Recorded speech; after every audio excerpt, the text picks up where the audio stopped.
Assalamu alaikum. I am Professor Muhammad Nadeem Muneer. I am the head of the Department of Anesthesiology and Surgical Intensive Care Unit at Jinnah Postgraduate Medical Center. And I am going to talk about the principles and guidelines of dealing with COVID-19 patients in the operation theaters. As you know that COVID-19 has spread worldwide and a lot of patients of COVID-19 are coming for elective and emergency surgeries under regional or general anesthesia. Now, what are the guidelines for the operation theaters that we use for the COVID-19 patients? The COVID-19 OTs should be dedicated and they should be labeled as COVID-19 OTs outside, and they should be ideally be located near the COVID ICU or HDU so that the transport of patients is easy. There should be a dedicated donning area where the doctors and nurses don the personal protective equipment and then enter the scrub area. There should be separate entry and exit points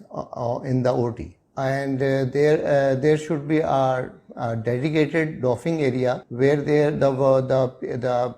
healthcare personnel remove their PPE and they are put in the disposable waste bin. Now the patients, the OTs should have a ventilating system of the non-recirculating type. Ideally, the OTs should be negative pressure, should have negative pressure. But if this is not available, then the positive pressure system and the central air conditioning system should be switched off, and there should be active scavenging which is preferable. But if the active scavenging system is not available, then we can connect a corrugated tube from the expiratory limb of the anesthesia machine to and dip it into a bucket containing 1% hypochlorite solution, so that the vapors in the expiratory air does not pollute the surroundings. HME, heat moisture exchange filters and viral filters should be applied to the endotracheal tubes, and between the endotracheal tubes and the breathing circuits, and between the expiratory limb of the anesthesia machine and the breathing circuit. The number of people in the OT should be minimum, and there should be at least 2 experienced anesthetists and 1 anesthesia technician should be present. And because the communication is difficult in the after wearing so many equipment, therefore sign language should be used, and all the OT personnel should wear proper PPE, and they should wear N95 masks and the goggles and face shields and double surgical gloves. Now, and after the operation, we should discard all the anesthesia and surgical disposable items, and all the linen and the dressings, they should all be discarded, and the cylinders which are inside the OT should be disinfected before they are sent for refill. Now, how do we anesthetize the patient in the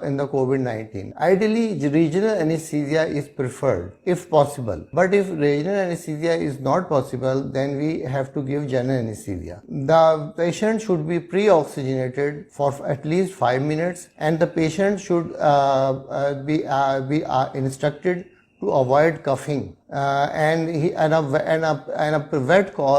2 layers of wet gauze should be placed over his face. We avoid high flows to prevent the aerosolization, and when on induction, the rapid sequence induction and intubation should be done with required pressure, and the manual ventilation is avoided until the tracheal tube is inside the trachea and the cuff is inflated. And once the tube is inside the trachea, we immediately clamp the endotracheal tube and put a HME filter and connect an HME filter with the endotracheal tube, and then we can start positive pressure ventilation. Ideally, video laryngoscope should be used for intubation, but if it is not available, then we can use a bougie or an experienced anesthetist should be doing the intubation. The position of the endotracheal tube is checked by the end-tidal CO2 monitor, and auscultation of the chest is avoided. Suction should be done with the closed suction